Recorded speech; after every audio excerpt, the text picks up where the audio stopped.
Sekali peristiwa, Yesus berkata kepada murid-muridnya, akan tampak tanda-tanda pada matahari, pada bulan dan pada bintang, dan pada bumi. Bangsa-bangsa di bumi akan ketakutan dan bingung menghadapi deru dan gelora laut. Orang akan mati ketakutan karena cemas berhubung dengan segala sesuatu yang menimpa bumi ini.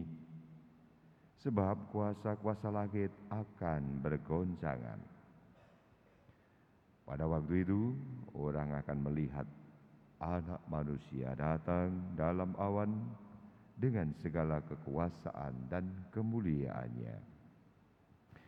Apabila semuanya itu mulai terjadi, bangkitlah dan angkatlah mukamu, sebab penyelamatanmu sudah dekat. Oleh karena itu, jagalah dirimu, jangan sampai hatimu syarat dengan pesta pora dan kemabukan, serta kepentingan-kepentingan duniawi. Dan jangan sampai hari Tuhan tiba-tiba jatuh ke atas dirimu seperti suatu jerat, sebab ia akan menimpa semua penduduk bumi ini. Berjaga-jagalah senantiasa sambil berdoa, supaya kamu mendapat kekuatan untuk luput dari semua yang akan terjadi itu, dan supaya kamu tahan berdiri di hadapan Anak Manusia. Demikianlah Injil Tuhan. Terpujilah Kristus. Silakan duduk.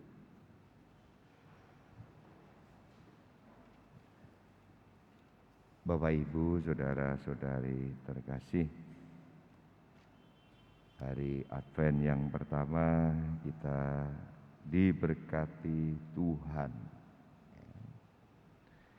Ya, memang membayangkan Advent, sebentar lagi Natal. Bahkan kita sudah diantisipasi ya untuk menyambut Natal dan tahun baru.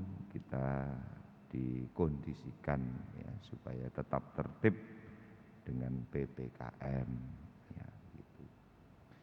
Jadi memang persiapannya kita sungguh-sungguh diajak, dibantu, diingatkan betul untuk peristiwa Natal itu. Nah, berkatnya hari ini bahwasanya kita diajak atau dipahamkan bagaimana kita berjaga-jaga, bagaimana kita mempersiapkan diri menyambut Natal itu. Ya. Ada berita besok Kamis Bapak Dwijo Baskoro Adi datang. Sopo itu? Kan itu. Sopo itu? Ngapain juga ke sini? Terus kalau ke sini mau apa itu? Kita tidak kenal siapa itu Bapak Dwijo Baskoro Adi itu. Memang nama karangan saya ya. Enggak. Kalau memang kita tidak kenal, ya tidak ngefek, ngapain juga. Mau ke sinilah, mau ke sana, mau kemana terserah. Ya, karena memang kita tidak kenal. Beda tentu saja ketika ini ada varian corona, sama-sama tidak kita kenal, ya. Ditengarai, ya. Mulai muncul varian baru, bisa jadi akan sampai ke Indonesia, sampai ke Surabaya, sampai ke sini. Sama-sama tidak kenal, tapi kita mengerti, ya. Oh, corona itu kan yang kemarin-kemarin itu. Nah,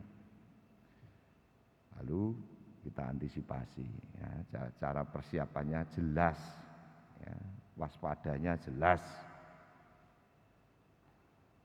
Kalau yang nanti seperti berita hari ini, diberitakan hari ini oleh Injil, Yesus Tuhan, hari Tuhan akan datang. Mungkin bulan ini, mungkin bulan depan. Ya, sama-sama tidak tahu, ya, tapi kita kenal Yesus yang datang. Persiapan apa yang bisa kita buat? Kita kenal, ya. Kalau dia datang, kita mau seperti apa sambutan kita? Mempersiapkan sebelum dia datang seperti apa? Nah, ini kan berkait dari tradisinya Israel waktu itu, ya, yang diteruskan para murid. Dulu dinubuatkan akan datang namanya Mesias. Diramalkan kalau Mesias datang,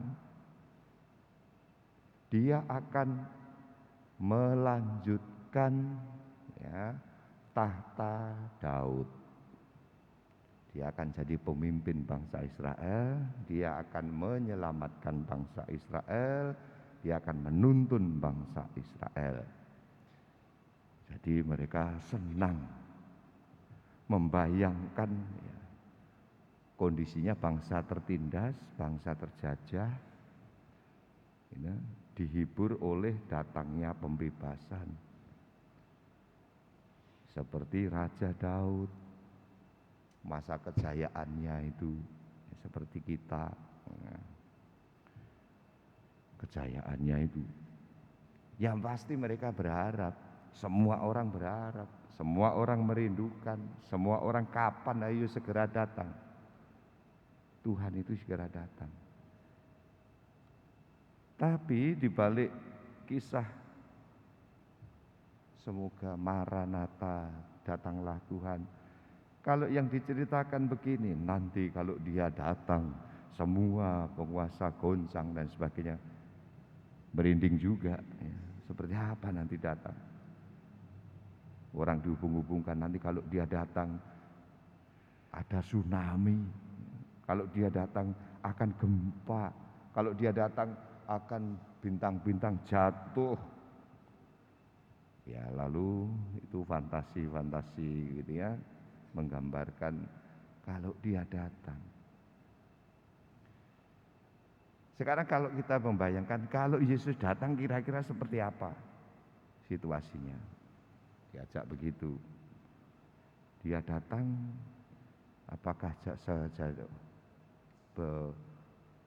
bentuknya, raja atau presiden, ya, atau kaisar? Karena sekarang di Israel kan bukan lagi kerajaan. Kalau seperti Daud yang bagaimana ini? Nah, ini menjadi pertanyaan nakal begitu, ya. Kira-kira kalau datang seperti apa? Ya, kalau orang Katolik sebenarnya setiap kali datang, ya, kita tidak asing lah, ya. Kalau dia datang, ya pasti kita disuruh begini, terima, makan. Setiap kali Yesus datang, dia katakan, ini aku, makan. Komuni itu, ya, komuni tiap kali itu adalah Yesus yang datang, ya. Dia yang benar penyelamat, dia Mesias yang dijanjikan. Bahwa mereka masih menantikan Mesias lagi, ya terserahlah, ya. Mesias itu akan datang seperti ini, itu ramalanmu. Menurutku, menurut kita, menurut gereja, semuanya sudah dipenuhi. Ramalan itu dalam diri Yesus, ya. Memang ada, kita meyakini juga bahwa Yesus akan datang lagi untuk yang kedua kalinya, menutup semuanya, ya. Itu bukan urusanmu. Para murid juga pernah bertanya, kapan itu Tuhan, kapan itu akan terjadi? Itu bukan urusanmu, juga bukan urusanku. Hanya Bapa yang tahu. Sekarang urusanmu adalah berjaga. Oh gitu ya. Nah, udah berjaga. Ya orang Katolik selama ini kan berjaga. Ya kalau kita dibingungkan bagaimana berjaga begini ya. Sepanjang tahun gereja itu menyusun liturginya mulai dari Advent sampai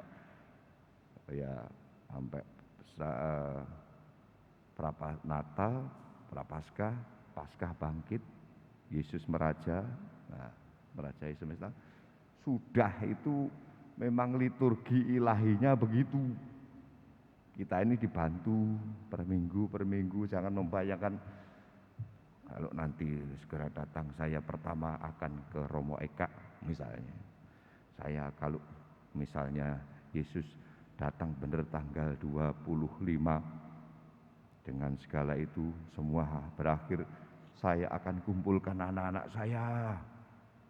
Piye ngumpulke semua budal ya, semua mati ya, semua habis. Saya akan pokoknya sebelum hari H saya harus ngaku dosa. Ya. Ngaku dosa enggak usah nunggu hari H. Ya. Saya akan sambut komuni tiap minggu, tiap hari kalau perlu. Ya. Nanti kalau Yesus datang, saya akan mengampuni, berderma enggak usah nunggu hari H. Ya, persiapannya biasa-biasa seperti sampai saat-saat ini ikut gereja. Ya. Gereja merayakan Advent, gereja merayakan kegembiraan Natal, gembira Natal. Jangan dipenuhi ketakutan akan hari yang kita sendiri tidak tahu, yang Yesus sendiri juga tidak tahu, yang para murid tidak usah bertanya. Maka hari ini Bapak Ibu ya persiapannya jadi kita punya gambaran ya. Persiapan bersama gereja, ikuti hari-hari yang dirayakan gereja. Lalu untuk kita misalnya, kira-kira apa yang bisa kita buat? Ya saya beri gambaran saja demikian. Yang dimaui Tuhan. Ya. Yesus datang, dibayangkan ya, Dia ingin kita semua selamat. Sebut saja, Dia ingin kita semua ketemu Dia tersenyum, gembira. Supaya gembira, ya dikondisikan. Gembiraku itu waktu apa? Ya. Supaya kita bisa mengkondisikan semua gembira itu apa? Jamin, wujudkan jaminan itu kalau Yesus meraja, Yesus datang. Semua orang gembira, semua orang ayem. Gembira itu muncul karena tidak ada kekhawatiran untuk besok. Gembira itu karena dia bisa hidup hari ini. Ya, gembira. Mereka yang kepikiran masa lalu sulit untuk gembira. Ya kecuali yang diingat adalah yang menggembirakan. Tapi yang biasanya masa lalu itu yang ingat itu soro, ya. Soro, tersakiti, merasa bersalah, itu sulit. Orang yang hidup di masa lalu untuk gembira sulit. Membayangkan masa depan begitu ya, penuh banyak ide, banyak rencana. Ya rencananya kalau menggembirakan begitu kayak orang ngelamun juga sulit juga. Yang hidup hari ini yang bisa gembira. Hari ini. Supaya gembira itu kondisinya adalah ciptakan damai, ayem, tentrem. Nah itu kalau Yesus meraja, Yesus datang, Dia akan bawa itu. Tidak perlu besok, tidak perlu lusa, tidak perlu besok, lusa, besok. Hari ini ciptakan ayem itu, damai itu. Damai ini perlu didukung. Nah bacaan pertama ya, orang tidak bisa damai kalau tidak adil ya, setiap kali diperlakukan tidak adil pasti dia tidak damai. Yang memperlakukan pun juga terancam. Ya, terancam untuk dibalas, untuk dijatuhkan, untuk digulingkan begitu ya. Maka ciptakan itu damai, adil, sebisa mungkin. Ya tidak ideal, tidak apa-apa. Ya, adil. Melebihi adil itu ya, ciptakan belas kasih, mesake. Ya, sebenarnya kita belajar adil, tapi lebih dari adil itu ditambahi mesake. Kita sudah adil loh ya, clear. Mau sama mau oke, ya, clear. Adil gitu ya. Teken. Nah, itu bisa ditambahkan belas kasih, mesake. Adilnya orang bekerja dapat upah, ya ditambahi misalnya upahnya karena ada sedikit lebih dikasih bonus misalnya. Ya orang bisa katakan adil ya, semua orang jalan hidup sendiri-sendiri, tapi kita bisa luangkan waktu sedikit untuk kunjungi teman, kunjungi orang, menyapa teman. Ungkapan-ungkapan lebih ini yang kita sebut persiapan kita, ya, menyisihkan rasa tidak sekedar adil, sudah kita sudah baik-baik saja, ya. Menjadi warga gereja sudah begini sudah bagus, tambahkan sedikit ya, rasa lebih dari sekedar adil, belas kasih. Itu sebuah persiapan, sebuah ungkapan syukur juga bagi kita, karena itulah Tuhan datang. Ya, Dia digerakkan oleh belas kasih kepada kita supaya persiapan kita cocok dengan Dia yang kita sambut.